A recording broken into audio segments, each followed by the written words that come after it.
चाहते, विमुक्त होना चाहते हैं, सदा सदा के लिए निर्वाण प्राप्त करना चाहते हैं, तो सत्संगति को अपनाना ही पड़ेगा, तभी संस्कृति संताप का अंत होगा। ये भाषण देने से काम चलने वाला नहीं है।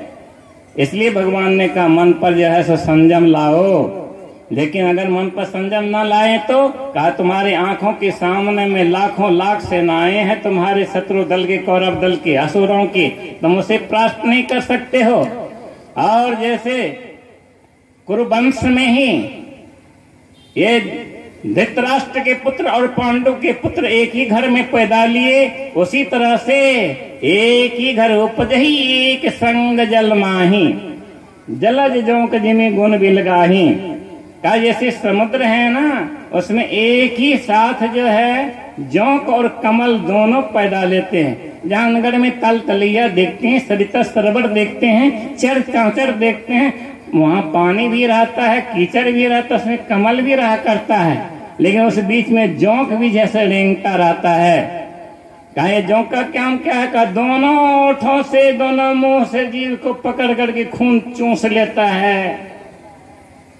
और वह कमल, खिला हुआ कमल, इसकी सुंदर पावन पंखुड़ियां, नाजुक कलियां, कोमल कलियां, और इसकी छटा, इसकी रूप लावण्यता, प्रियता, सौंदर्यता, इसकी गाहक महक, इसकी सुवाता, सुगंधितता, और इतने मन को हर्षित कर लेता है कि देवों के सिर से चरण तक जो है सो यह चढ़ाए जाते हैं।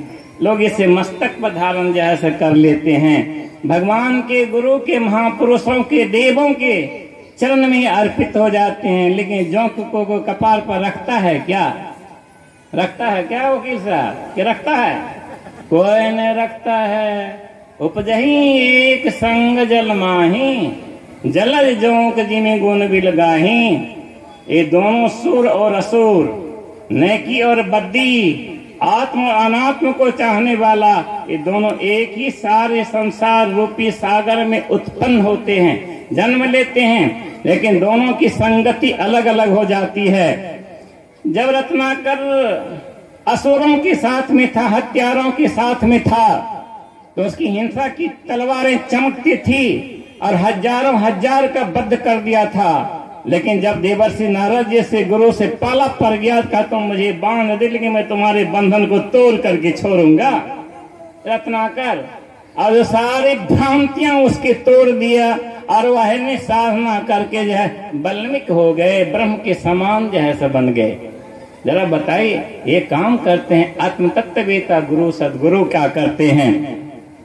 लेकिन गुरुओं के नाम पर आज भीषण बाढ़ आ गई है। जैसे बाढ़ आती है ना, घर द्वार उजार पुजार के, जिसके भी घर में पानी घुस जाता है, मोटका मोटका सांप घुस जाता है, तो ऐसे ही आज गुरुओं की बाढ़ आ गई। कोई भी आदमी अपने को गुरु से कम नहीं कहते। आप भी कहते हैं गुरु की? नहीं कहते हैं। एक बार कभी कभी कह दीजिए, गुरु से कम नहीं कहते हैं। तो हमने कहा सबका चला हम ही है, गुरु से कम नहीं है। नहीं, गुरु मत अपने को बनाने का शौक पैदा करो, और उसी गुरु के शौक को पैदा करने के लिए आज गुरु बाबा जैसे महापुरुष की संस्था को टुकड़ा टुकड़ा हम साधु सन्यासियों ने किया है। 15 भाग में महासभा जैसा बना दिया है। किस कारण से? क्या शौक जग गया कि हमें भी मान हो, हमारा भी सम्मान हो, हमारी भी कीर्ति जो है फैले, जस बढ़े पौष बढ़े, हमारी पैरों की पूजा, हमारी मूर्ति की पूजा हो, हम मर जाए फिर भी हमारी पूजा होते रहे। बाबा, चाहे हम कर मंडल में पड़े हुए क्यों न रहें, लेकिन हमको भी महर्षि के, हमको भी परमहंस के, हमको भी जगत गुरु के। क्या हो सरवन बाबा? झूठ बात है? सही बात है। डंका में चोट दे करके सही बात बोलना पड़ेगा, और गुरु बाबा के बताए हुए उस मार्ग पर चलना पड़ेगा। संत मत को अगर संभालना है तो पाखंड और अहंकार तजी निष्कपट हो, दीन हो, सब कुछ करना ही पड़ेगा।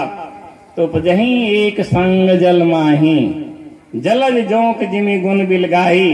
मैं आप लोगों से जो निवेदन करता हूँ, तो सुनने वाला सुन रहा है और कह रहा है फकीर को कैसे कपार चुरा जाएगा, बता देख रहा है वो मोबाइल पर। हम जो बोल रहे हैं वो धक धक धक धक कर रहा है, ये कैसे जान गया? वो कुछ भी कर सकता है। उसका परवाह नहीं है। आई हैव नो ऑब्जेक्शन, कुछ भी परवाह नहीं है मुझे उनकी आपत्ति की जो कर दे, लेकिन मैं अपने गुरु की सत्ता को झुठला नहीं सकता। मैं भारतीय संस्कृति के खिलाफ चल नहीं सकता और न चलने के लिए दूंगा।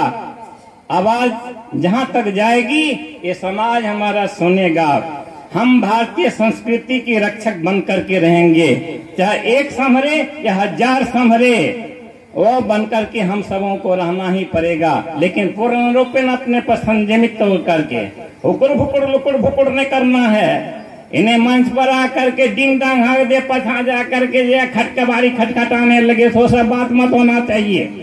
स्पष्ट बात कहते हैं, कहता आजकल कुछ बाबाजी सब इधर उधर करता है, नहीं कहेंगे आप लोग जानिए। इसलिए हम लोगों को जो संयमित जैसा होना पड़ेगा ना। और साधना के बिल्कुल उत्तम शिखर पर चढ़ करके महान विभूति का दर्शन कर करके हर नर नारी की ऊर में समाहित संव्याप्त उस छटा का दर्शन करना पड़ेगा।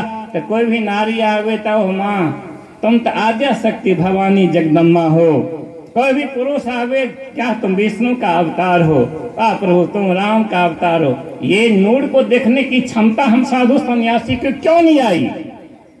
इसका कारण क्या है? इसका कारण है मन ए मनुष्यानां कारणं बंध मोक्ष्य। हमने सही मार्ग नहीं चुना जीवन में, इसलिए मन हमको भटका दिया, और भटका दिया तो हम गुरु के खिलाफ भी काम करना जैसे शुरू कर दिए, माँ बाप के विरुद्ध करना शुरू कर दिए, राज राष्ट्र के विरुद्ध जैसे शुरू काम कर दिए, और हम राष्ट्रद्रोही बन गए। पितृ भक्ति नहीं बनवाए, मातृद्रोही, पितृद्रोही, समाजद्रोही, राजद्रोही, राष्ट्रद्रोही, धर्मद्रोही बन गए, और बनते बनते गुरुद्रोही बन गए। और गुरु द्रोणाचार्य जैसे जो है माल ऐंठने वाले गुरु बन करके जो है चले गए, मार तीर से छक्का छोड़ा दिया समर भूमि में। याद रखिएगा, इसलिए उपजही एक संग जलमाही। इससे हम लोगों को शिक्षा लेनी चाहिए थी। भगवान बुद्ध का जब फैलने लगा, समाज लाखों समाज उनको साथ देने लगे, बड़े बड़े राजा महाराजा साथ देने लगे। उनका चचेरा भाई था देवदत्त, जो उनकी आश्रम का प्रधान बना हुआ था। सारी सत्ता और बागडोर अर्थव्यवस्था उसके हाथ में थी। भगवान बुद्ध की कृति को देख करके देवदत्त को बुरा नहीं गया, और भगवान बुद्ध के ऊपर नाना प्रकार की आंचें जो है बरसाना जो है शुरू कर दिया। अंतोगत्वा भगवान बुद्ध जेतवन में धर्म चक्र चला रहे थे, जिसको आप लोग अखिल भारतीय कहते हैं। लाखों लाख लोग बैठे हुए थे, उपदेश सुन रहे थे भगवान बुद्ध की वाणी को। देवदत्त ने एक चीचा नाम की लड़की को यह तैयार किया, नर्तकी को। अपूर्व धन दौलत दिया, हीरे मोती जवाहरात दे दी, और कहा तुम चले जाओ उस मंच पर बुद्ध को बदनाम कर देना। चीचा नर्तकी थी, और पैसे की धन अपार दौलत के लोभ में जो प्रलोभित हो गई। और जिस समय भगवान बुद्ध प्रवचन कर रहे थे, दौड़ते हुए चीचा चली गई मंच पर, पेट में कपड़ा बांध करके, ढकोसला करके। कहा बुद्ध तुम्हारा प्रवचन तो बहुत सुंदर लगता है, लेकिन तुमसे जो मेरे पेट में पुत्र उत्पन्न करने वाला पल रहा है, इसका क्या हाल होगा? लोगों ने कहा कैसा बुद्ध है रे बाबा? इतना कह करके चीचा नाम की नर्तकी भागी।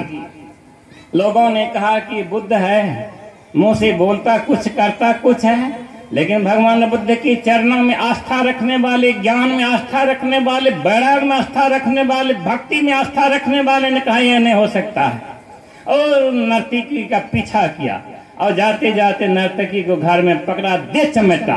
तब वो बोली कि हमको जो भगवान बुद्ध का चचेरा भाई देवदत्त ने हीरा मोती दे करके साजिश रच करके बुद्ध को बदनाम करो, कि हमारी यह कीर्ति जो है सो फैल जाए। और वह काम जो है सो वह करवाया था। का चल फिर डंका पीटा गया। दूसरे दिन राज्यसभा के मंच जो है सर लगी। भगवान बुद्ध कुछ नहीं बोले, चुपचाप थे, और चीचा नर्तकी ने रो रो करके सारी बातें कह दी। भगवान बुद्ध और जो है दमकते हुए स्वर्ण की तरह जो चमक उठे। उपजही एक संग जलमाही, जल